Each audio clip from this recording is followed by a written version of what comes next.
Assalamualaikum warahmatullahi wabarakatuh. Salam sejahtera, what's up everybody? Saya Akmal Nazri, selamat datang ke pentaksiran psikometrik. Yang mana di sinilah kita akan membantu murid-murid di luar sana untuk lepas SPM nanti nak jadi apa? Minat saya nak jadi pelakon. Tapi boleh ke? Contohnya lah kan. Yang mana kita akan bersama dengan seorang guru, dan siapakah beliau? Jom kita tengok profil guru hari ini.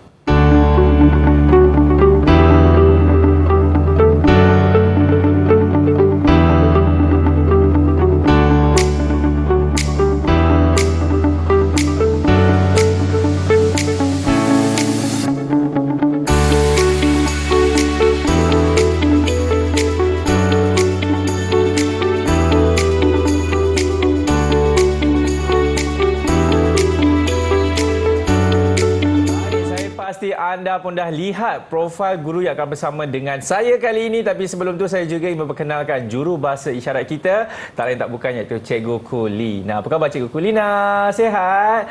Wah, lainlah nampak hari ini. Ini dah Cikgu Kulina yang sentiasa ceria. Baiklah, tanpa membuang masa, ayo saya memperkenalkan guru kita iaitu Cikgu Elmi Roziana, atau nama manjanya Cikgu Elmi. Cikgu Elmi, apa khabar? Baik, Alhamdulillah. Alhamdulillah. Ini merupakan kali ke-10 kita bersama. Ya, betul.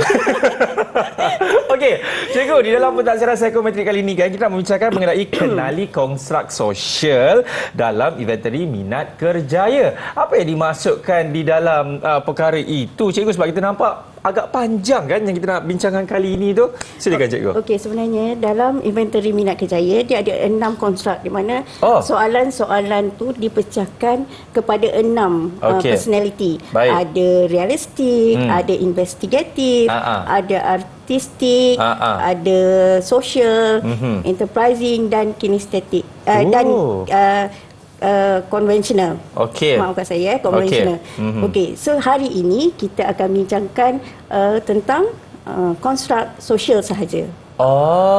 Itulah yang kita akan bincangkan. Okey, cikgu, jom kita teruskan. Silakan. Okey. Kenapa berdebar gitu? Adalah sikit debar. Okey. Untuk pengetahuan semua, sebenarnya tak semua murid di dalam sekolah itu membuat inventory minat kerjaya. Yang biasanya yang buat tu hanya tingkatan 1, tingkatan 3 dan tingkatan 5 sahaja. Jadi macam mana budak-budak lain tu nak tahulah minat kerjaya dia apa? Betul. Jadi mereka sebenarnya ada dua cara untuk mengetahui minat kerjaya mereka. Yang pertama ialah sama ada dia jumpa dengan guru kaunseling itu sendiri buat. Kedua ialah secara online. Secara online? Boleh juga? Boleh. Maupun offline dan online pun boleh juga? Boleh. Boleh, cikgu. Okey, seterusnya cikgu, apa yang lagi cikgu nak kongsikan? Sebenarnya perbezaan kalau buat dengan guru dekat sekolah, soalan IMK tu laras bahasa dia rendah, mudah difahami oleh murid. Tapi kalau dekat online, laras bahasanya agak tinggi, di mana murid-murid tu perlukan bimbingan daripada orang dewasa ke guru ke supaya dia faham istilah-istilah dalam soalan tersebut. Okey, mari kita lihat bagaimana cara nak buat ujian minat kerjaya ni secara online. Okey. Okey, jom kita tengok. Perlu type e-profiling.mohe.gov.my. Betul. Okey. Kemudian dekat situ kita masukkan kita punya kad pengenalan. Okey. Lepas tu kita terus daftar masuk. Bila selepas itu kita akan dibawa ke paparan seperti ini. Di mana dia akan keluar nama kita, kita daripada universiti mana, kita graduate daripada tahun bila. Okey. Seterusnya kita teruslah tekan ke ujian personality. Baik. Untuk ini. Bila keluar dekat situ, soalan yang pertama, kita akan pergi ke bahagian A, iaitu bahagian kesukaan. Ada 60 soalan dalam bahagian kesukaan ni. Okey, katakanlah anda suka perkara tersebut, klik ya. Kalau tak suka, klik tidak. Kalau tengah-tengah, tidak ada. Hanya tak satu ada. saja. Hanya ya ada atau tidak. Okey, contohlah kan. suka tak contohnya suka tak baiki alat elektrik? Ya. Klik ya. Kalau tidak, klik tidak. Klik tidak. Okey, bila dah habis 60 soalan, klik seterusnya. Okey, dia akan pergi ke bahagian B, iaitu bahagian kecekapan. Ada 60 soalan juga. Okey. Bila 60 soalan tu, dia kena tandakan ya kalau dia tahu nak buat benda tu ataupun dia nak belajar tentang perkara itu. Contohnya, tahu tak cara-cara memperbaiki perabot? Ya. Tandakan ya. Contohlah kan. Kalau tak, tandakan tidak. Tandakan tidak. Okey, dah kalau habis. Mungkin, tandakan tak ada juga. Kalau dah habis 60 soalan, klik seterusnya. Okey, dia akan pergi ke bahagian C, iaitu dia akan bahagian pekerjaan. Okey, dekat bahagian pekerjaan ni, kita pun tandakan ya sekiranya kita suka pekerjaan tersebut. Okey, contohnya suka tak jadi chef? Jadi chef? Ya. Ya saja. Ya, sebab makan kan. Tanya lagi kat saya juga. Tanya lagi. Dia akan ya je klik. Ya. Kalau tak suka, kliklah tidak. Okey. Lepas tu, bila dah habis, kita kena klik seterusnya. Bila klik seterusnya, yang menarik dekat sini kan, dia terus keluar graf tau. Menarik tak menarik, dia terus keluar graf, tunjukkan yang mana kita dominan dalam 66 personality tu, yang mana dominan. Okey, dekat bawah tu nanti dia ada terangkan terus 3 mata Holland. Apa yang sesuai dengan diri kita. Contohnya kalau dekat situ ada social, social, enterprising, artistik ke. Okey, dekat bawah tu kalau kita klik, dia akan keluar terus tafsiran mengenai keputusan yang kita dapat tu. Apa itu social, apa itu enterprising tu, apa itu artistik tu. Dia akan terangkan ciri-ciri, dia terangkan persekitaran pekerjaan. Okey. Seterusnya dia terus akan keluar contoh kerjaya yang sesuai untuk personality tersebut. Okey. Baik. Bila dah habis, bolehlah daftar keluar. Okey. Tapi cikgu, saya nak tahu juga, sebenarnya kita tadi sering mengungkapkan satu perkataan iaitu personality kan. Apa yang sebenarnya dimaksudkan personality? Personality ni adalah apa yang kita lihat orang tu, gaya dia duduk, gaya dia cakap, gaya dia jalan tu macam mana. So hari ini kita akan lihat personality orang sosial. Tengok personality dia. Cara duduk, cara cakap, cara jalan nanti. Saya tak suka sosial, cikgu. Mari kita lihat personality orang sosial. Biasanya orang sosial ni dia suka berinteraksi, memerlukan kita sentiasa bercakap. Okey, orang yang senang cakap dia ni kuat bercakap lah. Macam budak dalam kelas, biasanya dia akan tak duduk dia cakap, dia cuma cakap dengan kawan dia. Ataupun dia pergi ke mana-mana, mesti nak ada kawan. Tak boleh tak ada kawan. Okey, pergi toilet kawan, pergi ke koperasi dengan kawan, kantin kawan. Okey, kemudian dia mudah memberi kerjasama. Bila buat grouping, kerja dalam kumpulan, mudah bagi kerjasama, boleh berkolaborasi dengan rakan-rakan. Dia suka membantu, dia juga boleh melatih kawan-kawan. Katakanlah kawan tu tak faham, dia boleh tolong ajarkan. Ya, macam saya. Dia boleh contohnya membimbing, menjadi ketua. Macam saya. Inilah personality orang sosial. Oh, iya ke? Okey, jadi saya mengaku saya sosial sebenarnya. Bukan sosial yang Dudut apa tu cikgu? Yang penting orang sosial ni dia suka membuat kebajikan kepada orang lain. Saya pun memang sukalah buat kebajikan. Jadi itulah dia cikgu. Maksud personality sosial. Okey, cikgu, itu yang sosial. Kalau yang bukan sosial tu di sebaliknya lah kan? Ada. Kalau penonton nak tahu apa yang ciri-ciri pertentangan dengan sosial, kenalah tengok siaran-siaran sebelum ini. Wah, sempat lagi dia promosi kan. Okey cikgu, kita berhenti rehat dulu boleh cikgu? Okey. Baik, kepada anda semua jangan ke mana-mana selepas ini. Kita akan kembali lagi dalam pentaksiran psikometri. Cikgu, saya sosial ke cikgu?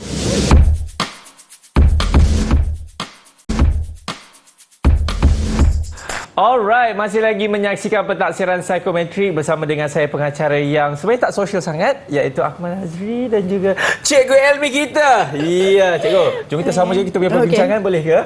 Okey, seterusnya ialah kita nak kenal ciri-ciri personality sosial tu macam mana. Okey, ciri yang pertama ialah extrovert. extrovert ni adalah orang yang sangat bersemangat.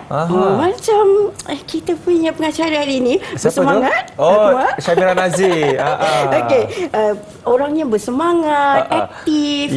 Bila dia boleh menghidupkan suasana yang bosan tu kepada ceria. Cikgu jangan puji lebih-lebih, cikgu. Suka suasana yang ramai. Okey, kemudian dia suka dapat kawan yang baru. Okey, dia bosan kalau duduk seorang-seorang, mati kutu kalau tak ada kawan. Okey. Kemudian dia lebih banyak bercakap daripada mendengar. Okey. Baik. Saya akan lebih banyak mendengar lah kot, cikgu. Kan dia bercakap. Seterusnya, dia orang social ni juga adalah seorang yang mesra. Okey, mesra, mudah mendapat kawan, digemari oleh rakan-rakan. Okey, selain daripada itu, orang extrovert ni juga dia ada mempunyai empati. Maksudnya dia memahami perasaan orang lain melalui pandangan orang itu sendiri. Dia lebih memahami begitu. Okey. Seterusnya kita lihat dia ciri-ciri lain ialah orang sosial ni dia orang yang bertanggungjawab. Ya ke, cikgu? Kalau bagi kerja, dia akan buat sehabis baik yang dia boleh buat. Okey, saya tanya produser saya kejap. Betul ke? Ya. Ya, cikgu dia kata. Dan dia boleh memberi kerjasama yang baik di dalam kumpulan dia. Okey. Orangnya boleh dipercayai. Itu apa saya kena tanya produser saya macam mana, ya ke? Boleh dipercayai tak? Boleh, dia kata boleh juga, cikgu. Okey, orangnya suka menolong orang. Ya. Okey. Ada ciri lain yang saya tak masukkan dalam slide di situ adalah orangnya sabar. Orangnya sabar? Itu saya setuju, cikgu. Sabar. Dan orangnya sangat baik hati. Alhamdulillah. Okay. Kau boleh janganlah kamera tu asyik zoom kat sini je lah. Kena zoom lah kat cikgu, ya. Okey. Seterusnya, cikgu. Seterusnya, mari kita lihat contoh personality sosial. Ya. Saksikan video ini. Okey, jom.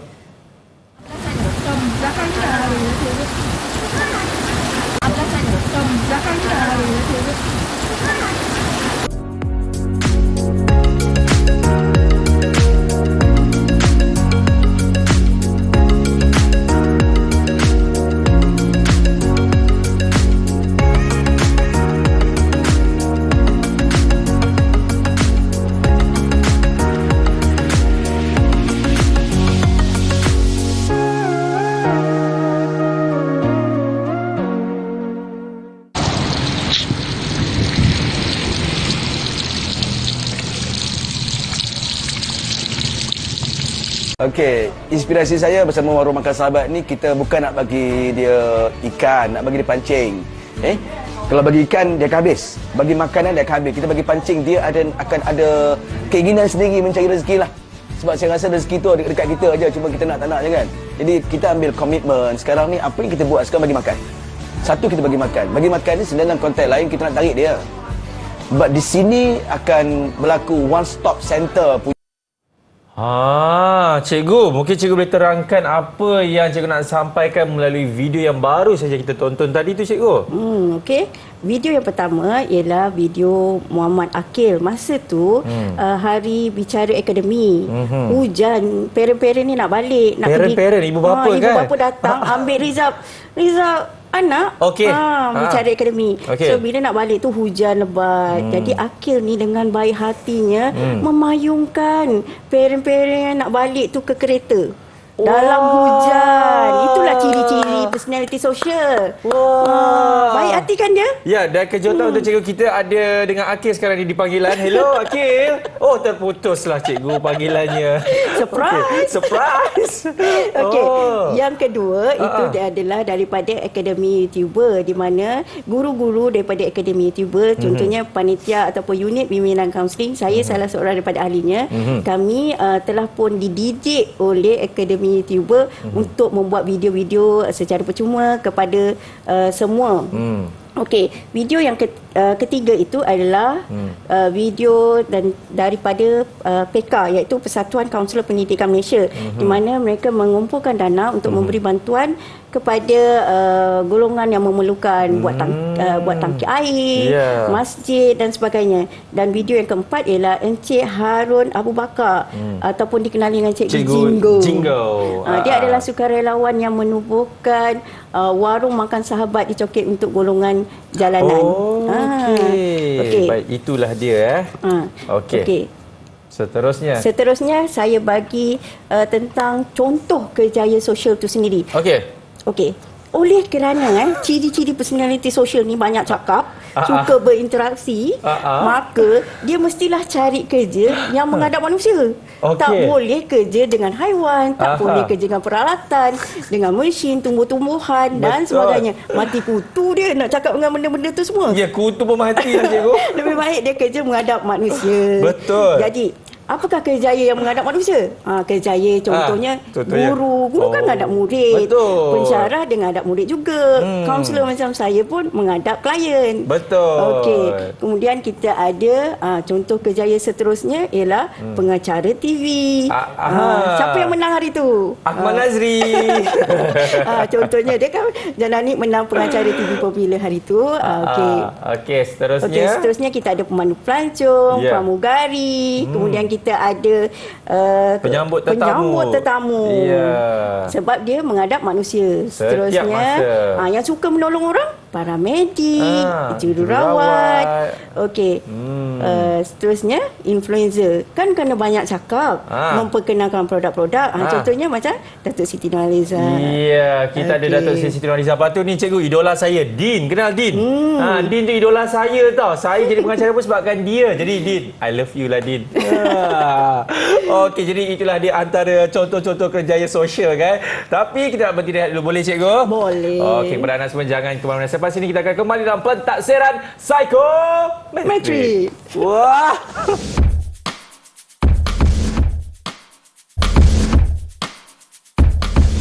Okey, masih lagi menyaksikan pentaksiran Psikometrik bersama dengan saya Akmal Nazri dan juga cikgu kita, Cikgu Elmi, YouTuber. Cikgu. Pecah rahsia. Okey, kali ini pula kita nak membincangkan mengenai apa tu cikgu? Okey. Sebenarnya sesuatu kerjaya tu tidaklah terikat pada satu personality sahaja. Betul, saya setuju. Dia sebenarnya setiap orang ni ada je 6 konstruk personality tu. Tapi kita akan lihat 3 mata Holland yang tertinggi apa bagi setiap kerjaya tu. 3 mata Holland? Kerjaya apa yang ada setiap kerjaya tu. Contoh. Katalah juru latih atlet dan penyiasat. Ciri-ciri dia yang ada social, realistik, ada enterprising. Nak tahu apa maksud di sebalik realistik dan enterprising, kenalah ikuti siaran Didik TV tentang psikometrik ni, barulah tahu. Kemudian jururawat, ahli terapi pernafasan, dia mempunyai ciri-ciri social, enterprising dan realistik. Kalau ahli psikologi, penyunting, apa ciri-ciri dia? Dia ada social, enterprising, sabar, artistik. Kalau ahli terapi fizikal, pakar pemakanan, dia ada social, enterprising, dia ada investigatif. Kemudian pegawai insurans dengan pegawai pinjaman, dia ada social, enterprising, investigatif. Pengarah televisyen, pengarah pendidikan, ada apa? Ada social, enterprising dan artistik. Okey, ini antara 3 mata Holland tadi itulah kan, kerjaya personality social. Yang ini apa pula cikgu? Ini kita nak tahu kalau dia pelajar tu dah tahu dah dia punya minat kerjaya apa. So apa laluan dia nak buat selepas SPM. Inilah laluan peluang yang mereka ada pilihan apa. Okey. Contohnya pilihan yang pertama sama ada mereka ingin membuat STPM tingkatan 6 ataupun Si dia tinggi agama Malaysia, dia nak pergi matrikulasi ke, nak pergi program persediaan keluar negara, ataupun dia buat diploma di IPTA ke, universiti kerajaan, politeknik, universiti swasta ke, ataupun program-program Andamara, ataupun pilihannya kerja. Kalau dia nak orang yang katakanlah dia buat pilihan kerja, dia perlu ada pengalaman 5 tahun dulu baru boleh dia sambung dekat bahagian ijazah. Okey, seterusnya saya bagi contoh laluan kerjaya untuk personality social. Okey, katakanlah budak bukan aliran sains, tapi teringin bekerja di dalam bidang perubatan, bahagian kesihatan. So dia kena buat apa? So dia boleh pergi program separa perubatan yang dikendalikan oleh Institut Latihan Kementerian Kesihatan Malaysia. Contohnya dalam program separa perubatan tu dia ada banyak dia ada boleh jadi jururawat, dia boleh jadi penolong pegawai farmasi, dia boleh pembantu pembedahan pergigian, bahagian fisioterapi, ada banyak dekat situ pilihan. So tidaklah terhad kepada pelajar aliran sains sahaja untuk kerja bahagian bidang perubatan. Maknanya yang bukan aliran sains pun boleh masuk bidang perubatan dengan cara dia menyertai program separa perubatan. Isilah borang SPA 9. Itu yang nak jadi jururawat, betul? Tak semestinya jururawat. Tak semestinya juga. Yang tadi yang saya sebut tadi, ada bahagian farmasi, pembantu pegawai farmasi, bahagian pembedahan pergigian, ada bahagian fisioterapi, X-ray, banyak sebenarnya. Kalau yang guru pula macam mana, cikgu? Kalau guru dia ada 2 pilihan. Sama ada dia buat ijazah sarjana muda perguruan PISMP dekat Institut Pendidikan Guru, ataupun dia ambil ijazah sarjana muda pendidikan dekat IPTA.